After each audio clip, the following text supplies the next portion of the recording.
Mujewale. My name is Bani Kivuka and welcome to another episode of the Ugandan Boy Talk Show.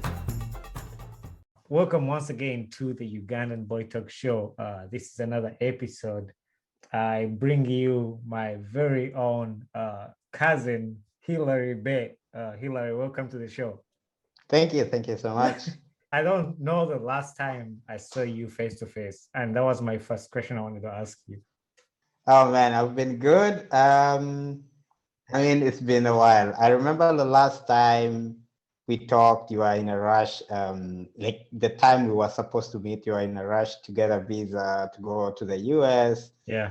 And I was planning to come to Uganda, but didn't materialize. Again, I came to the US. Yeah, it's been like forever. So I think because I came to the US in 2014. So I think it's been over like 6 years or 7 years. Yeah, I think the last time we met was actually during Guka's burial. That was back in 2015. So it's roughly like 5 years right now. Oh yeah. I remember I came back to Kenya after I'd been to the US. So I met you I remember those pictures too. Yeah. So how have you been, man? Been good. I've been in Europe now for like since 2017. Mm-hmm. So like 3 years right now. I came in January 2017 to do my master's in Budapest, Hungary. And then now I came to Germany in November 2018, where I'm working currently and where I'm staying currently in Berlin. So this is where I am. I think one of my dreams is to like travel to Germany or Europe. I only go through Europe when I'm flying back to Uganda, or like I go through Belgium. So that's the only time I get. But I know when in the future I'll plan a trip to come visit Berlin. So how was your time in Budapest before you moved? How did you like Budapest? Mixed reaction, I would say. Yeah. Because first of all, it's like you move from your home country to a new country. Mm-hmm. You have to settle in. There is culture shock. There is a lot of differences in weather-wise. I mean, we come from East Africa, whereby it's equatorial weather. Right. And the worst thing was I traveled in January, and January is winter. So I'm coming from 27 degrees Celsius to negative 27 degrees. So you can imagine. Yeah. That was the hardest, I'd say, to cope, because first thing was that I have come into Europe. Mm-hmm. I don't know anyone in Budapest. I literally don't know anything, even operational of buses, like simple stuff. Yeah, right. Where you just now have to Google, look at stuff. The language is Hungarian. I'm used to English. I need to translate. Man, it was a hassle. Yeah, I was gonna ask you about the language, because that's always hard. Like you go to a new country. And like some of the things you've talked about are some of the things I went through when I came to the United States. But at least for me, I had some connections and some people that I knew a little bit to kind of just guide me through some things, but not all of them. There's some other things you have to go through by yourself. Yeah. So mine, you can imagine, nobody was in Budapest. I don't know anyone. I don't have any connections. I just came there and it was kind of, I was lucky.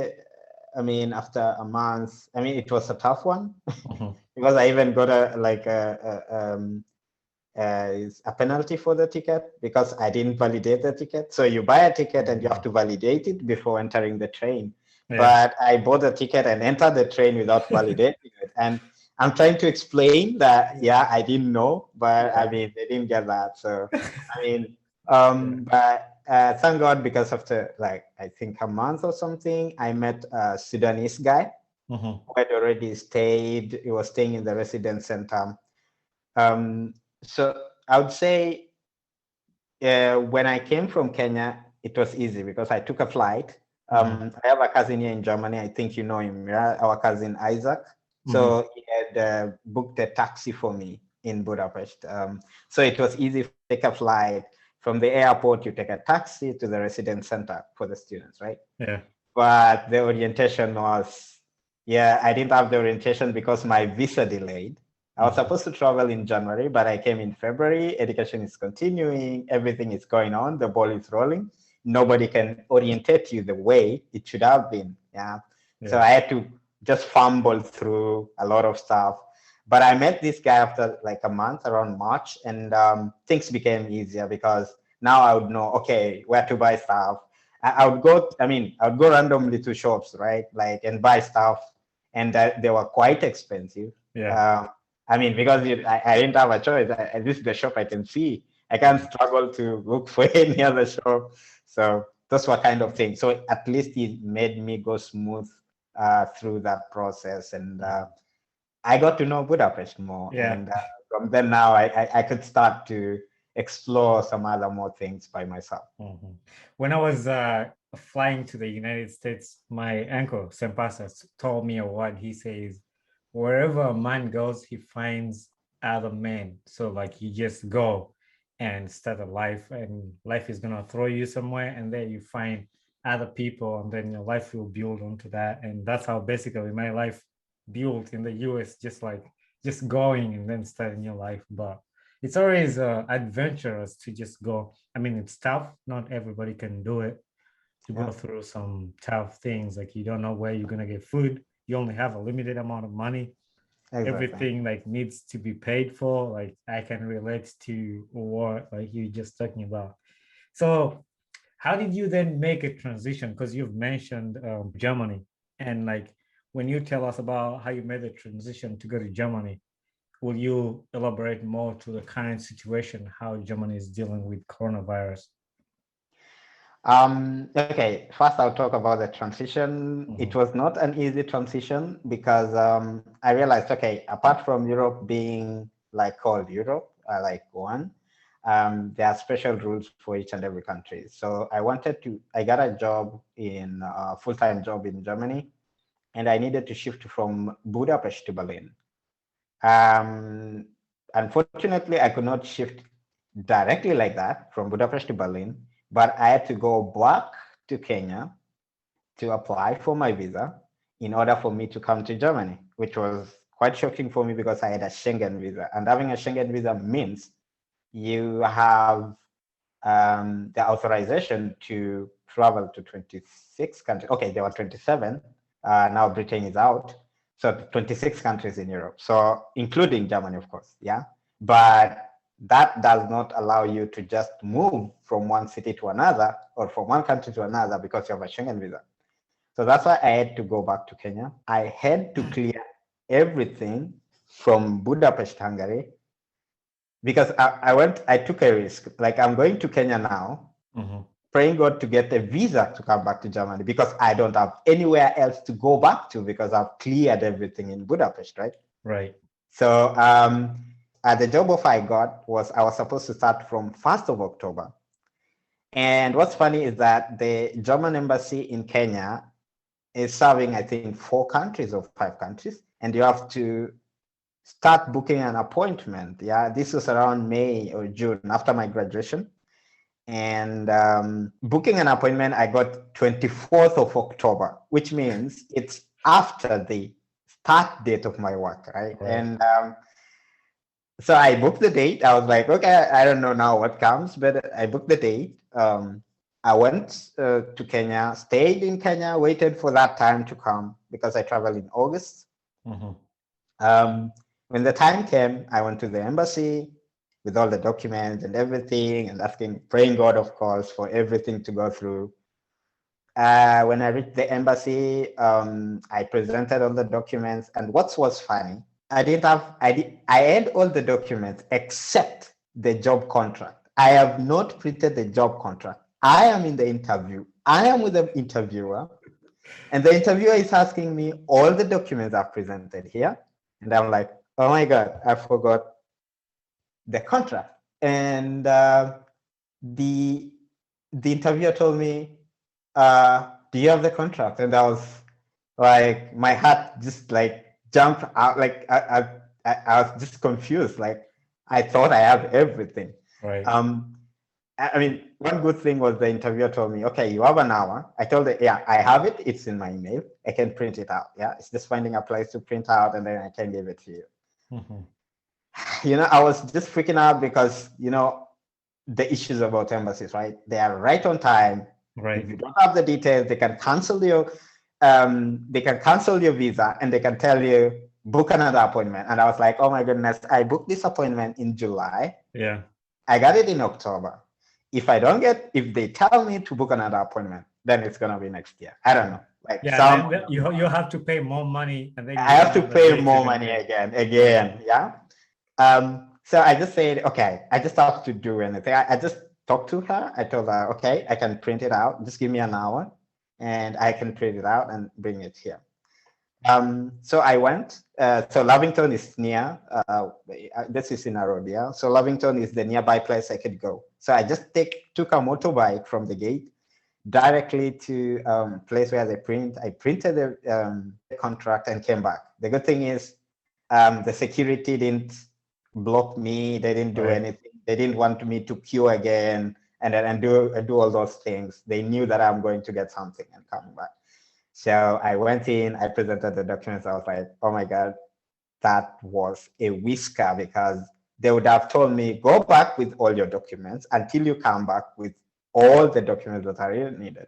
But it was just a miracle that she asked me to print it out and come with it in an hour, right? Not booking another appointment. So that was God, I would say.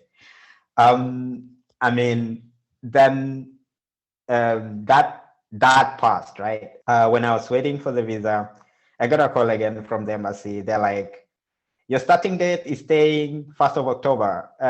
The date is already elapsed. What are we doing here? Can you ask the company to give you a foreseen date, like a future date that you can go? Then I had to again send an email to the HR in the company. Please send me this. I need to present it to the embassy. And they sent me, the contract again. The contract has been changed from 1st of October now to 1st of November. Yeah. And they sent me. When they sent me a copy, but without their signature. Oh, wow. Now I had to send it back to them again and tell them, okay, I have the documents, but unfortunately you have not signed it. Could you please sign it for me? And then I can send it to the embassy.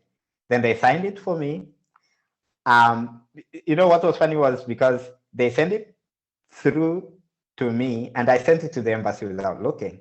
And the embassy sent it to me back like, oh, it's missing a signature. Yeah. Then I had to send it to them and like, the signature is missing. Could you send it now, signed one?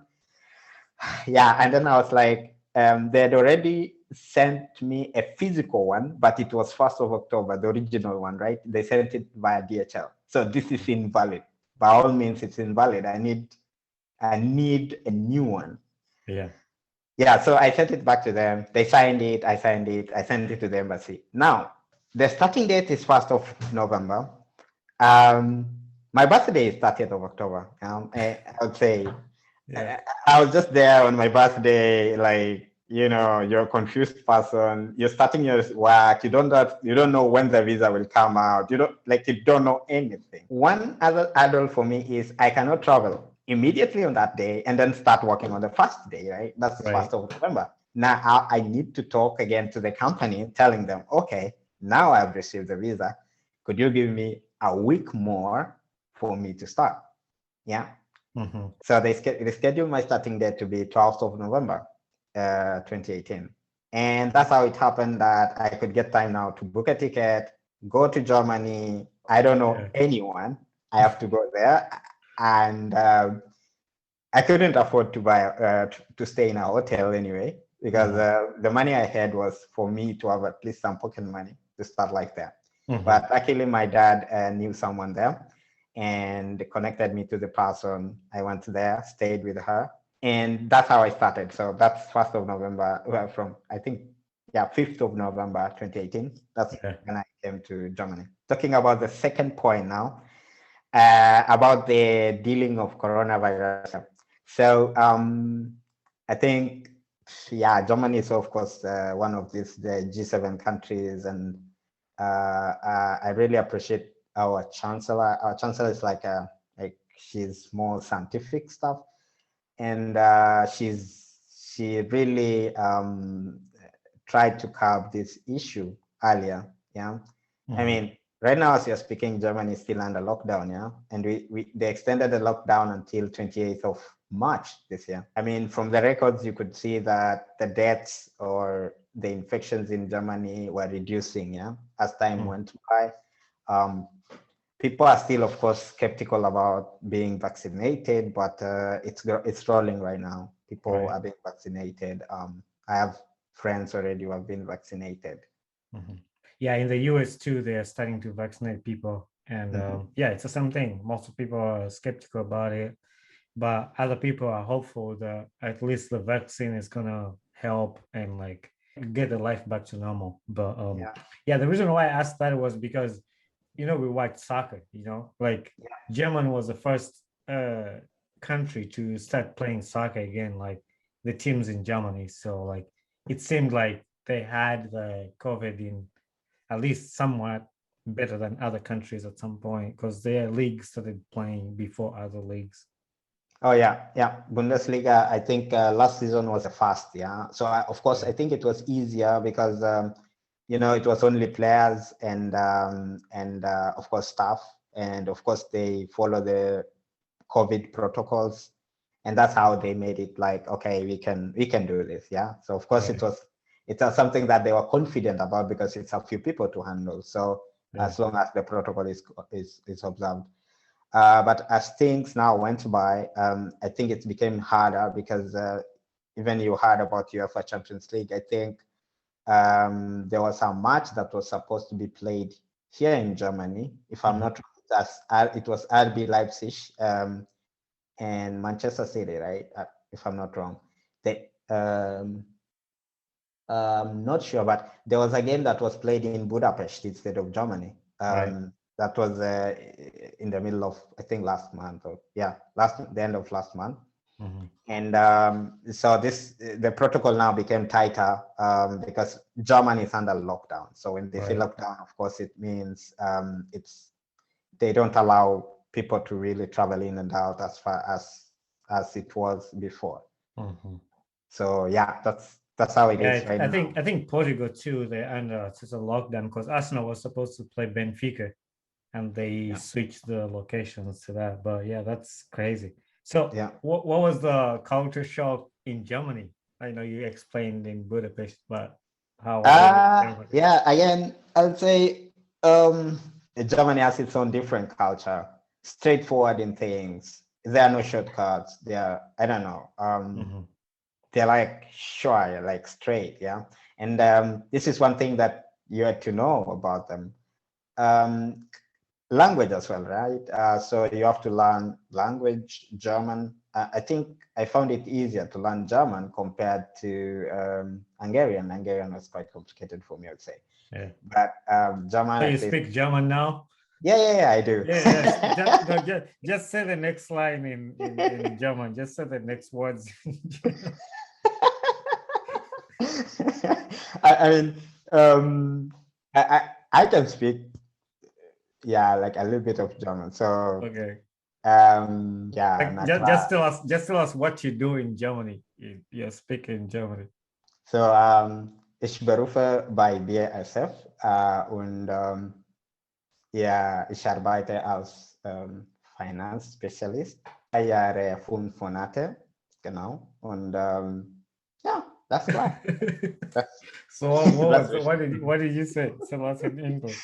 So I said I am working at a company called BSF, and I'm working as a finance specialist for 2 years now, for 5 months. So that's basically what I said. Yeah. How long was your I mean, I don't know if you care about saying it, but like how long was your contract, and like how long do you plan on working for them or being in Germany? So basically, in the first place, I got the contract for 2 years. Which was I think, of course, as you know, you will have those fear of, okay, after 2 years, what's going to happen, and done all that. And they stick the work permit in your passport, right? So it's not like you're having a card like an ID or something. So it's Right. like kind of temporary when you're working with your passport somewhere in the pocket, because they ask you ID, please you produce your passport because everything is in the passport. So basically, that was in 2018 when I was given this, and of course it elapsed last year, 2020, around November, and this is when I went there now for extension, and I thank God because I early last year, that was March last year, I worked for this company very well, and I talked with my managers, and I was worried around March because I was like, I have 6 months to plan myself. I talked with my manager and told them, okay, I need a permanent contract in order to be on a safe place for me to apply for the residence permit, extension of the residence permit. And if you apply for a permanent contract, that means you are safer. If you're given a contract of 1 year or 2 years again, they will give you that residence that is going to last for that period that you're getting for the contract. So I thank God they gave me the permanent contract, and I used that. And of course, it was up to them to decide how long again they can give me. And I thank God they gave me now the card, and it's for 3 years now until 2023. So it's basically like this. For you to get a permanent residence, this is like the green card in the US. Right. You must have been in Germany for at least 5 years. Yeah, that's 60 months. So for me now, I think they gave me the 2 years first in the contract, and now they've given me the 3 years. So that means the next time I'm going for is permanent residence now. Nice. No longer an extension. So that's amazing. Yeah, man. I'm so proud of you. I remember we used to encourage each other when I first came to the US. Like we would message each other on like WhatsApp. It's like, hey, bro, I'm planning to do this. Hey, bro, I'm planning to do this. Man, I'm praying for you. Like every time, like I think my mom would tell you guys, like, hey, Bonnie's struggling. Bonnie can't find a school. Bonnie is doing this, and like you guys would pray for me, send me encouraging texts. But like sitting here and then talking about that and like seeing where God has brought us, that's really encouraging. And to many people out there, like who are also like on the same path. That's why I started a podcast to just share people's stories. And many people out there might be going through the same things we went through. And us sharing these things is helping somebody else to encourage them. And then they'll look at you and like, if that person went through it, I'll be able to go through it. Absolutely. I think we were speaking about this, that I think what you've gone through is almost what I've gone through. And we've been always like trying to pump each other up. And I think I thank God for the far we are right now. I remember when we were in Entebbe some time back, and I remember you were talking about this pilot dream, and we went to Entebbe. Remember that time when we were all together in Entebbe? And I remember we was like, talking about the future, we'll be like, Bonnie, you'll come and take us in the plane, and we'll fly in the air, and then like it was just like a talk. But I mean, thank God right now because it's actualizing that you, Laban, Faith. I mean, it was a joke, kind of joke, but now it's a reality. I didn't know that I would be in 2021 in Germany. So it's amazing. But God has been faithful. Now, I know we've talked about the games in soccer. We grew up saying football made in Germany. So now you've been in Germany. Have you got the experience to go to some games, and what games have you been to? Oh man, it's been amazing here. Of course, I won't miss that out because you've not gone to the stadium and you're a fan of football. Then I don't know what you're doing because it's generally like that. So I have my first match to go to was the one that was paid for me by Isaac when I was still in Budapest. I went to visit him in Augsburg, in the southern part of Germany, and Augsburg were playing FC Köln. That was the first game I watched, FC Augsburg versus FC Köln, and that was in group. I think it's called WWK Arena. It's in Augsburg, and that was in 2017. I didn't know even I was gonna stay in Germany. Now, when I came now to Berlin, this is now where everything started to change, and I was like, I need to go to the stadium. And I have I have two rival clubs here in Berlin. There is Hertha Berlin. I think you've heard of it. Hertha Berlin, and then there is FC Union Berlin. So FC Union Berlin was in second division league, second Bundesliga the other season. Then it came to first league this season. So it's the same as North London Derby that just came across right now. Right. So like they have those. So I've gone to watch. There was a game. Hertha Berlin were playing against Werder Bremen. I watched that one in the stadium, Olympia Stadium. And I watched another one where Hertha Berlin were playing Bayern Munich. I think this was interesting because I wanted to see Bayern players like Jerome Boateng, watching Coutinho and these guys. It was really interesting to be in the stadium, the roaring of the stadium. Right. It's just amazing to see this. Yeah. Especially the fans singing and all that. Yeah, that's pretty cool. And again, I went to 2 games for FC. So when FC Union Berlin was still in the second league, I don't remember the team they were playing with. It was a small team, and I really wanted to watch the game. It's about 1 kilometer from where I'm staying, actually, the stadium. So I can just walk. Or use a tram. Like it's 3 stops by a tram. The one that I'm really in ad to watch is Borussia Dortmund playing against any team. I'm thinking of going to Dortmund to do this one time, and of course, at least a UEFA Champions League match. You said Borussia Dortmund and what? I'm just thinking of going to watch Borussia Dortmund playing a match with any other team. Okay. I don't know which team it will be, but I want to travel to Dortmund for that. I have those things on my bucket list that I want to do, especially watch Arsenal. I was going to talk about Bayern Munich. You brought my jerseys, the 2 jerseys. Exactly. Yeah. Bayern Munich, that's my team. Borussia Dortmund, that's my team. I really want to go. But I've been to Chelsea and PSG game. That's a game I went with Laban, Robert, and all the other people. We went, that was pretty cool experience. You were talking about the stadium, like all the fans. I got to see Fabregas. He was still on the team. Jose Mourinho. I got to see David Luiz. Actually, he was playing for PSG at the time. So I saw David Luiz on PSG and Zlatan. That was fun. But so how about the places? What cool places have you visited in Germany? Like you remember, on historical places?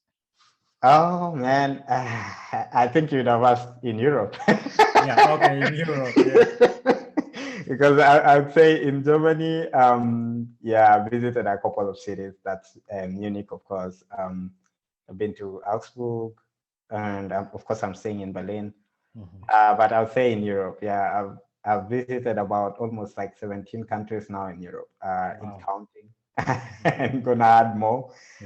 I would say each city is determined by, I'd say it's different things. So for example, Budapest is a very beautiful small city. Like it's livable, it's reachable to reach from one place to another in an easy way. Berlin, on the other end, super big city, whereby if you are traveling from one point to another, you can use a train even for an hour and you're still in Berlin. I mean, it's crazy. It's a big city. Right. I visit a couple of cities like Czech Republic. It's an amazing small city with, of course, history in it. I thought Czech Republic was a country. I'm talking about Prague. It's the city. Okay. So it's Prague in Czech Republic. Okay. I've gone to Bratislava in Slovakia. Oh yeah, I've had that. I've had that one on soccer. Okay. I've been to Zurich in Switzerland. Let's say that there are so many cities that I've visited. So I'd say the most intriguing city that I've been, the cleanest city I've been into is Zurich in Switzerland. Zurich is super clean. It's like Rwanda in East Africa. Yeah, exactly.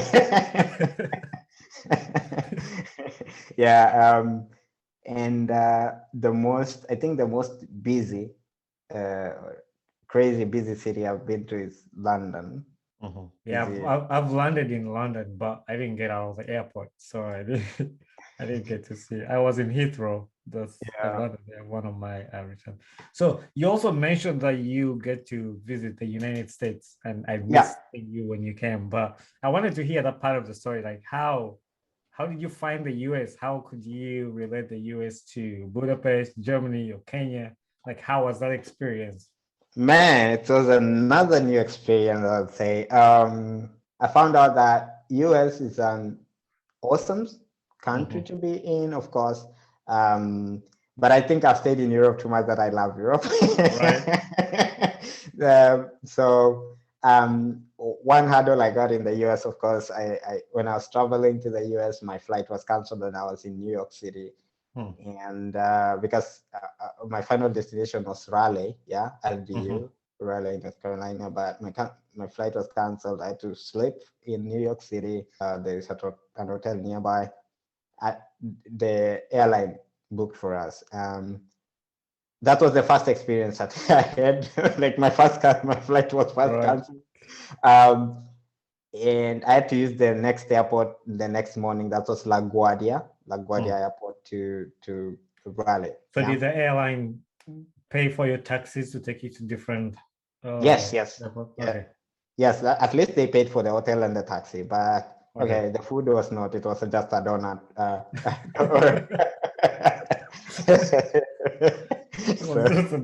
That's what Americans eat. That's what Americans eat for donut. So it was just a voucher of $20. So $20, you can't buy much. Yeah. A coffee and a donut. Especially in New York City. Yeah, especially in New York. I mean, especially in the airport or I don't know. Because I couldn't get out, right? Yeah. It's really expensive, but yeah. Yeah, so I would say it was interesting because I came and of course staying with family. I think here in Europe, we are used to public. So one thing that I realized, we are used to public transport so much. So we use trams, we use trains. People buy tickets here, yeah? Like you can buy a daily ticket, you can buy a monthly ticket, you can buy an yearly ticket. So for example, I buy yearly ticket.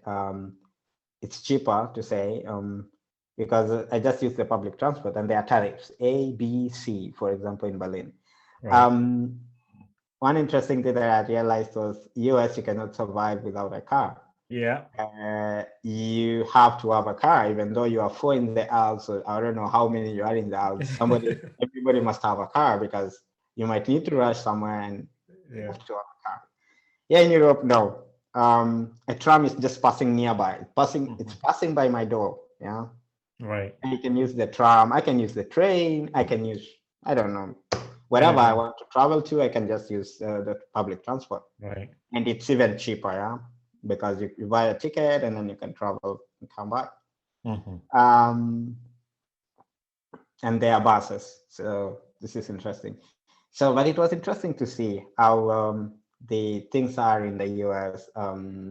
Okay, one interesting thing that was maybe kind of funny for me was we went for, I think it was just something like to eat something with Laban and a couple of guys there. And there is something called a tip. Yeah. A tip? Yeah, you have to tip someone. I'm like, what the hell? I don't know about it. So I was like, okay, this is something new for me. Another interesting thing that I found out was the price written on something on the supermarket is not the final price. You have to pay the tax at the counter. I was like, what the hell? Because here in Germany, if I know something is €9, that's final. I know that when I reach the counter, I pay the €9 and go out, right? And that's the same thing back home. Like the price you see, that's the final price. You're not going to have another price like in Uganda and Kenya. Like I would assume that's the same thing where we did it. Like you tell you the price, that's what you pay. One interesting thing was, that part where you have to pay the tax at the counter. Laban, at least I was with Laban, because I had, I think $20 or something. Yeah, I think $20. And then I bought something exactly with $20, right? And when we are at the counter, and then it's like, okay, you have to order $2 more or something. I was like, what? So no one helped me to pay the $2 because I of course I didn't have extra money on me, so I paid. So that was a shock for me as well, and I learned that when you go to the to buy something, you gotta have a buffer. Yeah, when you see something that it's $15, you have to have to like $20 in your pocket because you don't know how much you're gonna be paying for tax. Right. Yeah, so that was one interesting thing. So also for my part, yeah. But yeah, you talked about tips. I remember my first time when I came to the US, I didn't know. I mean, you don't have tips where we come from. Somebody gives you money because he's being nice, or Exactly. additional money from what the commodity like is paid for. So I went to a couple of restaurants and I didn't know that I was supposed to tip. So I just eat my food and leave. And later on, I found out that you're supposed to tip these people, and it's a big deal. And yeah, that was a shock for me. So Yep. that was how are all these countries that you visit? I'll focus on Germany because you've spent a lot of time in Germany. Like, how is it different from Kenya, and what do you miss from Kenya that's not in Germany? I would say one thing, of course, that's different is the development. We are far much back, man, in Kenya. That if you see the plan, the development plan of cities right here, you see the infrastructure, the transportation. You're like, okay, if you read the history about the world wars, you know, the 1942-43, the oppression and all that, and you see the far there are, then you realize pain or like kind of hardship brings people to be serious with stuff. Right. Because I think if you can see also about Rwanda, yeah, there was genocide. And if you see that their tremendous development right now, it's really tremendous because they really know the pain, losing everything, you know, having something. And I feel it's the same for what's happening in Europe, most of this, because they faced a lot of issues during the World War and all that. Right. And so in terms of development, they are really, really developed. The way the healthcare is, the way the transportation system is, the way they handle things, you just not random and stuff. I think, of course, you know, yeah, you cannot compare, for example, Kampala with Berlin or I don't know, you know, Nairobi with Berlin. I mean, there are a lot of differences. Yeah, you'd see some organized kind of way of doing things. Right. And I think that was one thing that I saw the difference. Of course, there are good things at home, you know, like food, of course. I miss food, man. I miss Kenyan food, of course, like chapatis and, you know, the ugali and I mean, those kinds of stuff. I mean, I appreciate something somehow that the background where I came from, because it made me learn how to compose yourself when you're somewhere, even you're having hardship or something, you know. And I think one thing about home is you might not be having everything, but you're just happy, you know. But here in Europe, you might be having everything, but you're not happy. You don't even have people to talk to. You don't, you know, there's that kind of social life aspect, you know, where you just wake up in the morning and say, hi guys, you know, you cannot do that here, right? It's the same thing in the US. I was gonna say, like, that's you don't have social life. Like, you have a job, you just go to work, come back, like things like that. Yeah, that's what I was gonna say. Like, I missed a social life back home, because you remember in like December's we would come to Kenya, all of us, like the grandkids, meet at Gogo's place, and all of us have fun. Like, that's a part of my life that I miss the most about how life has changed. You know, like you're in Germany, Laban is in North Carolina, Faith is there. Everybody is like in different places, and now some of our cousins are back in Kenya. Benjamin is in Uganda, so we're all like dispersed, and I wish we could have that time back again. Like, that's something I miss about home, like the social life. Yeah, that's true. Yeah, the social life aspect. I mean, of course, now that we are now becoming responsible, we are becoming more responsible when you grow up. But I'm really hopeful again that we're gonna get this sometime where we are all in It was really, really interesting, for example, in 2015 when grandpa passed, because Right. that like brought all of us from all over the world, Right. to one place. And some of these kind of events should be kind of things that will make us to be back together again. But it was really interesting to Now, see. talking about that, what's your favorite memory, like lifetime memory of our childhood? Like anything you remember in our childhood when we would come to Kenya? Like, what's the one thing that you can say, oh, this thing happened, and just what do you remember? Man, there are a lot of things. I really don't know even where to start from. I remember first when we came to Uganda and visited you guys, and then we had to go to, I think it was Rukunjiri or something. Kanungu. Yeah, Kanungu, exactly. Yeah. And I remember when the money got lost. And this is the transport that we are using. and it was a lot of money, and you don't have any other kind of money like that, and we can't borrow. Yeah, it was an interesting story again, but we made it through and arrived and paid the money. I mean, it was interesting.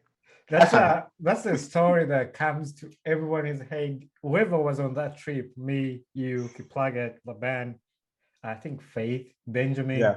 So I was talking to Laban about hosting him and like coming here to talk about our childhood life and like talk about our funny stories. And he picked out that part, and I was like, I need to bring Devi, because Devi was the one with the money. He's the one who lost the money, and he had to go back. He had to get off the bus to go back. To go back without money. He's getting out of the bus without money to get the money. It's the other funny part is like before we left Kampala to go to Kanungu, they had to swap buses. And all of us had to go through the windows in the back. So I remember. It was really another amazing story. And it was really far, yeah? Because we're coming from Kampala to the southern part. It was 7 hours. Yeah. And then we had chickens on the bus. We had a lot of people on the bus. Like it was packed, like everything was there. Animals, people, like it was so congested. So we're almost to the end of the show. And but I wanted to ask you, is there anything that I didn't ask you about that you would want to say or talk about? Yeah, I really would thank you for hosting me first in this podcast. It's really interesting because like even 1 hour cannot tell our story. It's not even like a screenshot, yeah, of a whole video.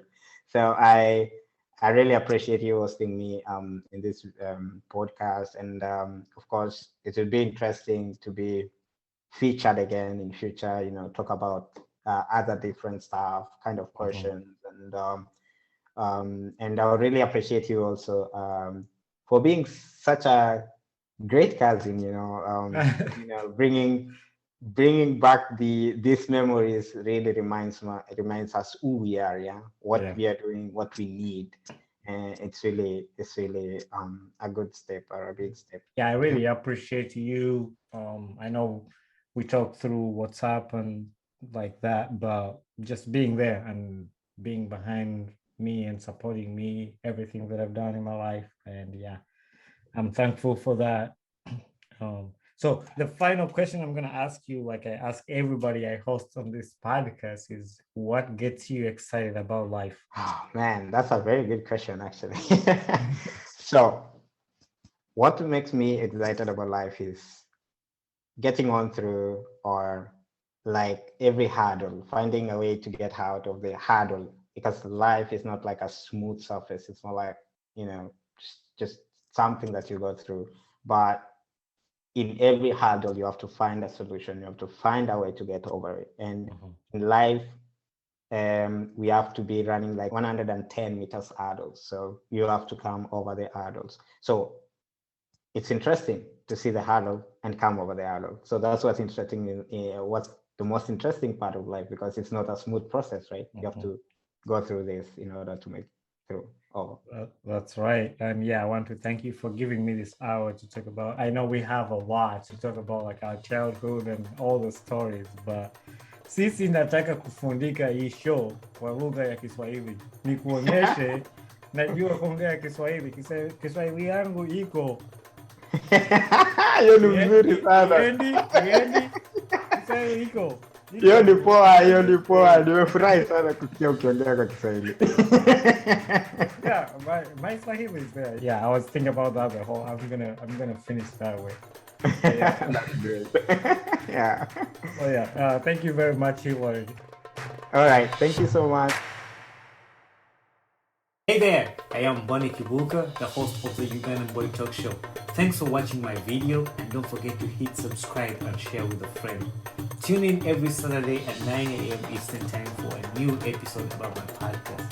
And for more information about this podcast, follow me on my Instagram page, talk_show_256.